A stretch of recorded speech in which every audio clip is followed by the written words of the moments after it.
الحمد لله رب العالمين والعاقبة للمتقين ولا عدوان إلا على الظالمين والصلاة والسلام على إمام الموحدين الذي حكم بين الناس بحكم رب العالمين وعلى آله وصحبه أجمعين. أما بعد، السلام عليكم ورحمة الله وبركاته. بإذن الله سبحانه وتعالى این حلقه 19 از کشف شبهات اهل بدعت در مسئله الحکم بما انزل الله است.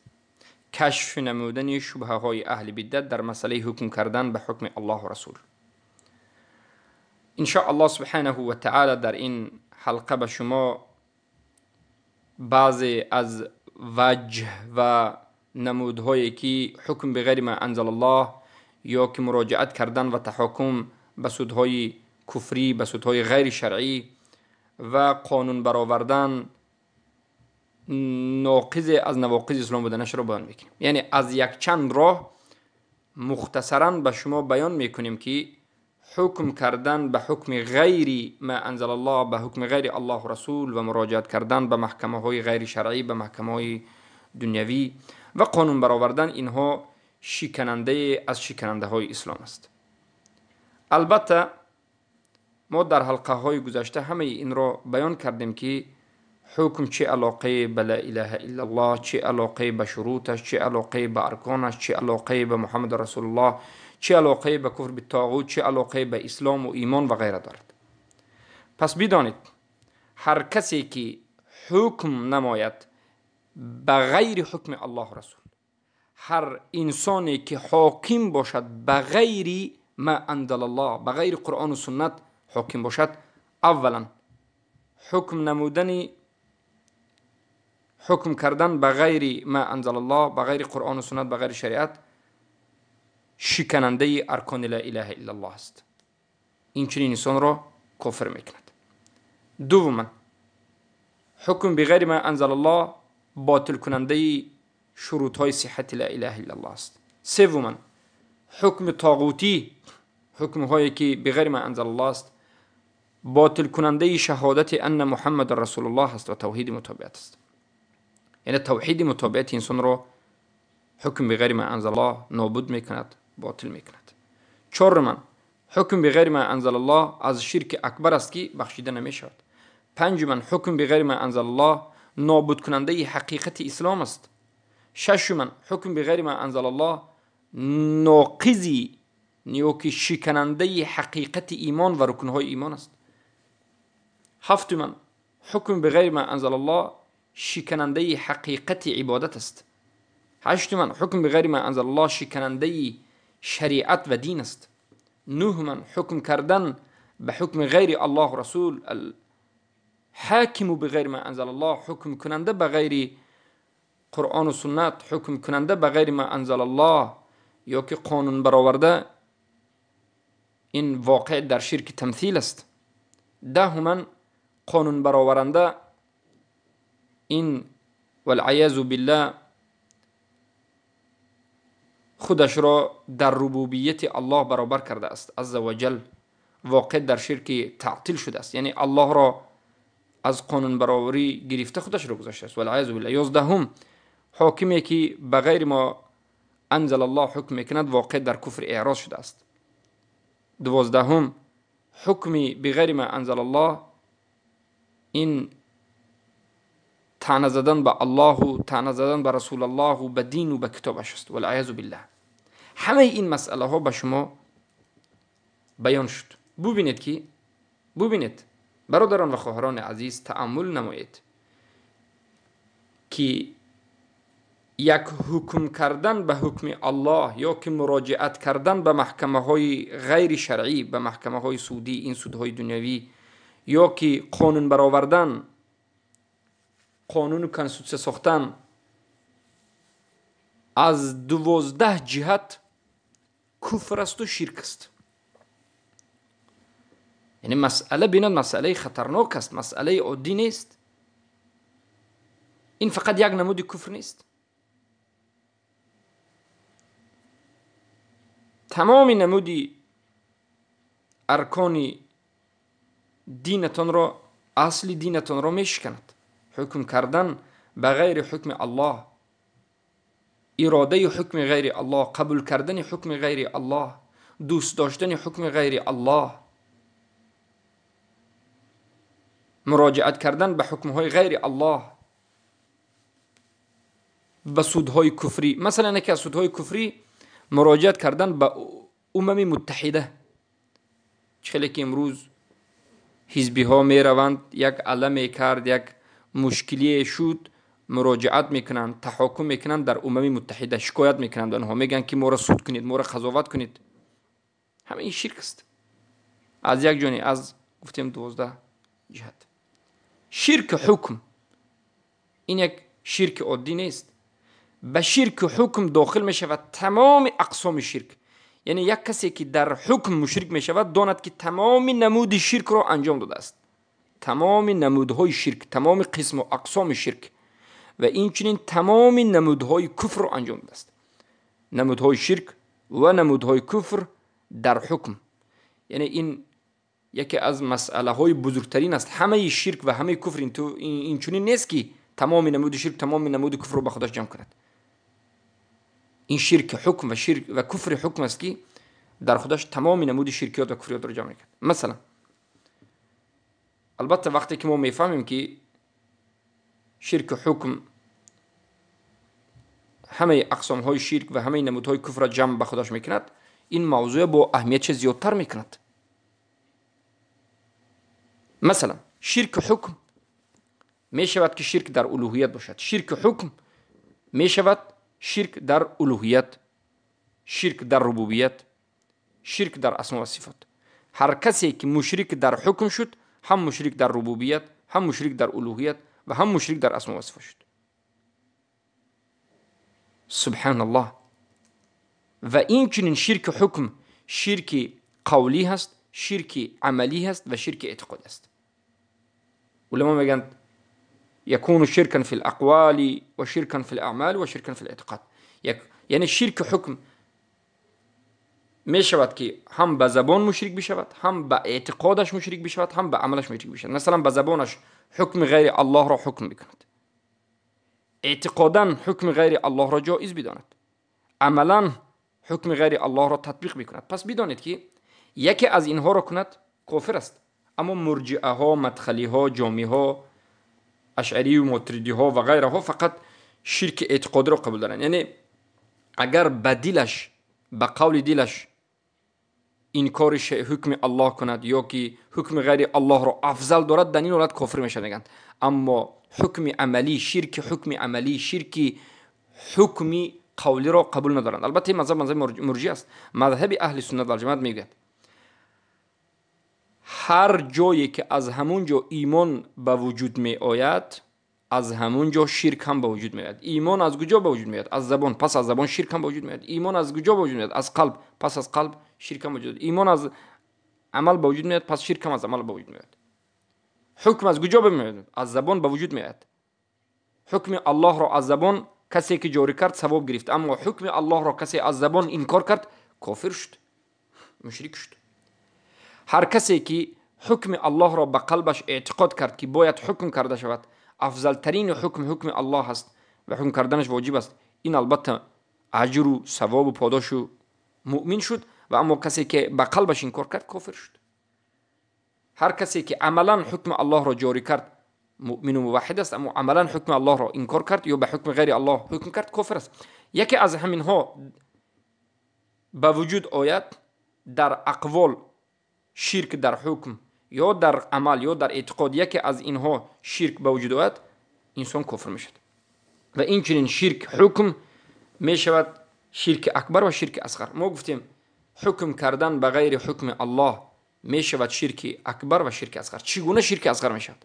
در حلقه اول ما گفته بودیم، حالا 19مین حلقه ما حلقه گفته بودیم، لیکن بار دیگر میگیم اگر یک دولت مسلمانی باشد، پادشاهش مسلمان باشد، 100% به حکم الله و رسول، به شریعت الله و رسول، به قرآن و سنت، به شریعت اسلام، به دین اسلام، این حکومتش را، این دولتش را نگهداری کند، و حکم این دولتش، تنظیم این دولتش تنظیم اسلامی شرعی 100% باشد، اما در یک یا دو مسئله معینی به شهوت یا به خاطر شهرت، به خاطر شهوت یا به خاطر رشوه، یک یا دو مسئله را به حکم غیر الله حکم کند، در حالتی که داند که این کارش حرام است، این کفر است، در حالتی که این عقیده را داشته باشد که این جایز نیست، حکم غیر الله را حلال نداند و به حکم غیر الله حکم کند، در یک یا دو مسئله، در این حالت شرک اصغر است. و کلام ابن عباس هم همین است که این چنین انسان‌ها رو تکفیر کرده نشد، بلکه این عملشون کفر است اما تکفیر کرده نمیشد. کفر نیست، این شرک اصغر است. اما یک انسان دولتش را مطلقاً، یعنی 100% به حکم غیر الله، یا که 100% نباشد، هم در بعضی از جانب قانونهای غیر شرعی، قانونهایی که مخالف قرآن و سنت است، قانونهایی که مخالف قانون الله است، این قانونها را قبول کند و مداوم همین را عمل کند، یا گوید که همین قانون همیشه عمل کرده میشد، گوید این کفر است. یک کس بیاید دولتش گویا اسلامی است اما گوید که رجم را ما این کار میکنیم، یا که رجم لازم نیست، رجم این ظلم است، گوید سنگسار کرده کشتنی زناکاری که شوهر یا زن دارد، یا که حکم حد را، یعنی دست بریدن را، یا که در زدن را، یا که حرام بودن ریبا را، اینها را انکار کند. اگر دولتش اسلام باشد، این دولت دولتی کفری هست و این دولتی مرتدی است. یا یک کس بیاید و کاملا دولتش را اعلام کنه که دولت من غیر اسلام است، یعنی دولت من دموکراتی است، یعنی با کنستیتوسیون مخصوص دموکراتی یا که لیبرالی یا که علمانی میگم، این دولت دولتی کفری هست و حاکمش مرتد است. این نمودی دولت حاکمش مرتد است. بارک الله فیکم. پس شرک اکبر و اصغر رو فهمیدید که در حکم چگونه بوده است. و این چنین شرک در حکم، شرک در متابعت است، یعنی هر کسی که به حکم غیر الله رسول حکم میکند، این چنین مشرک در توحید متابعت میشد، یعنی به غیر پیامبر صلی الله علیه و سلم به خودش گویا که یک پیشوای دیگری رو گرفته است، که البته این شرک است. این شکننده چهارم اسلام است. شکننده اول اسلام شرک، شکننده دوم اسلام بین خود و بین الله واسطه گرفتن غیر شرعی، و شکننده سوم کافر و مشرکان رو کافر نگفتن و شک در کفرشون کردن یا مذهب اونها رو صحیح کردن. و و شکننده چهارم چیست؟ من اعتقد ان هدی غیر النبی صلی الله علیه وسلم افضل من هدی، او ان حکمه افضل من حکمه، کفر اجماعا. یعنی هر کسی که اعتقاد بکند که هدی غیر رسول الله افضل از رسول الله است، یا که حکم غیر رسول الله افضل از حکم رسول الله است، این به اجماع علما کافر است. در اینجا اعتقاد اومده است افضل، لیکن در شرح این حدیث علما میگن که هر کسی که مطلقاً به حکم غیر الله حکم بکند و به همین حکم غیر الله مردم را مجبور بکند و برای همین جزاها بدهد، این انسان اعتقاد کرده است که همین مصلحه است، همین افضل است. اگر این چنین نمی بود هیچگاه این عمل را انجام نداد، یا که کافر است که این کار شریعت میکنه. و این سخن را ابن باز رحمه الله ذکر کردند. پس هر کسی که حاکم باشد، حاکمی دولتی مطلقاً به حکم غیر الله باشد، این حاکم مرتد است و کافر است. اگر چی گوید که شریعت، حکم شریعت افضل است گوید هم، این انسان اعتقاداً مسلمان باشد هم اما عملاً با کفر است. یعنی بگوید که من اعتقاد میکنم که حکم الله، حکم کردنش فرض است، حکم الله بهترین حکم است، از حکم الله دیگر حکم نیست، من گناهگارم بگوید، من خطا کرده شدم، به حکم غیر الله حکم کردن حرام است بگوید، اما باز 100% به حکم غیر الله حکم بکند، این انسان باز مرتد است، برای اینکه شرک عملی شد. و این چنین حکم کردن به حکم غیر الله شرک به تعطیل میشد، شرک به تمثیل میشد. سبحان الله. این چنین به تمام نمودهای کفر واقع میشد. یعنی هر کسی که حکم به غیر حکم الله میکند به تمام نمودهای کفر واقع میشد. کفر اعراض، کفر امتناع، کفر تولی، کفر در حکم، در تمام انواع کفر واقع میشد. کفر تکذیب، کفر جهد، کفر اعراض، کفر امتناع، کفر ایبا، کفر استکبار، کفر شک، کفر نفاق. سبحان الله. پس حکم کردن به غیر حکم الله رسول این کفر به الله هست، به انبیا هست، به ملائکه هست، کفر به کتاب های الله هست، به رسول های الله هست، کفر به شروط لا اله الا الله، کفر به ارکان لا اله الا الله، کفر به مقتضای لا اله الا الله است. و این چون حکم کردن به حکم غیر الله این طعنه زدن به الله است، طعنه زدن به رسول الله است، طعنه زدن به صحابگان است، طعنه زدن به علمای امت است، به تمام علمای امت محمدی صلی الله علیه و سلم، و طعنه بر دین و بر شریعت است. و این چنین شکننده حکم، یعنی هر کسی که به حکم غیر الله حکم میکند و اسلامش میشکند به شکننده گرفتن شد، به تمام 10 شکننده تعلق دارد.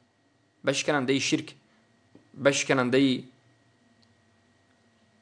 سبحان الله موالات کفار، به شکننده بد دیدن شریعت، به شکننده افضل دانستن غیر شریعت، به شکننده اعراض والعیاذ بالله. پس این همه به ما میفهماند که این مسئله مسئله خطرناک است. این مسئله مسئله عادی نیست که ما به اهمیتی بکنیم. این مسئله از همه جانب ما رو به کفر و به شرک میبرد و انسان رو کافر مشرک میکند. پس برادران و خواهران، وظیفه شما در این دنیا موحد شدن است و این امر الله است و الله میگه که ما خلقت الجن والانس الا ليعبدون، من انسان ها و جن ها رو خلق نکردم مگرم برای چی؟ برای موحد شدن. ای یعبدون ای یوحدون. ابن عباس میگه معنای یعبدون یوحدون است. شما باید در این دنیا موحد باشید. پس همان وقت موحد میشوید که تمام فرقه و تمام مذاهب و تمام جماعت هایی که در مسئله حکم الله تساهلی میکنند، به اهمیتی میکنند، به حکم غیر الله رفتن، تمام اونها را ترک بکنید. و آن حاکمانی که به غیر حکم الله حکم میکنند اونها را تکفیر بکنید، مشرکشان خوانید، براءت خود را اعلام بکنید، کفر از طاغوت بیورزید، به اونها اطاعت نکنید، چرا که اطاعت کردن به این چنین حاکمانی حکم کننده به غیر الله رسول این کفر است. و نصیحت من به تمام جماعت ها و به تمام حزب ها، به تمام فرقه ها این است که از این عقیده باطلتون که طرفداری حکم غیر الله میکنید و اراده حکم غیر الله میکنید دست کشید و به سوی الله توبه کنید. بخصوص حزب نهضت اسلامی تاجیکستان، یا که اخوانی ها، یا که این دیگر مبارزهایی که خودشون را مسلمان میگویند، گروه 24 و غیره خودش را مسلمان میگوید، اما همه غوطه به شرک شدند، چرا که اینها مبارزه برای زنده کردن لا اله الا الله، برای اعلاء کلمت الله نکرده ایستادند. مبارزه اینها برای تحقیق دموکراسی است. اینا همه حرکتشون برای اعلاء بالا بردن دموکراسی، برای زنده کردن دموکراسی، برای حکم کردن به دموکراسی است. سوال اینجاست که دموکراسی آیا حکم الله است یا حکم غیر الله؟ معروف و مشهور است که این حکم غیر الله است. دموکراسی کاملا یک قانون سازی است، یک کتاب هست، کنستیتوسیون کامل است، از همه جانب، جانب فرهنگی، جانب بگویم سیاسی و جانب اقتصادی، همه جانب را در بر میگیرد، یا که فقط بعضی مسائل تنظیمات را، همه جانب را در بر میگیرد. پس هر کسی که حرکتش، مبارزه اش، کوششش برای اعلاء دموکراسی، برای زنده کردن، برای تطبیق دموکراسی، برای حرکت به سوی دموکراسی، به سوی علمانی، لیبرالی، سکولاریسم باشد، اینها همه مرتدند و کافرند. توبه کنند و به سوی الله سبحانه و تعالی بازگردند.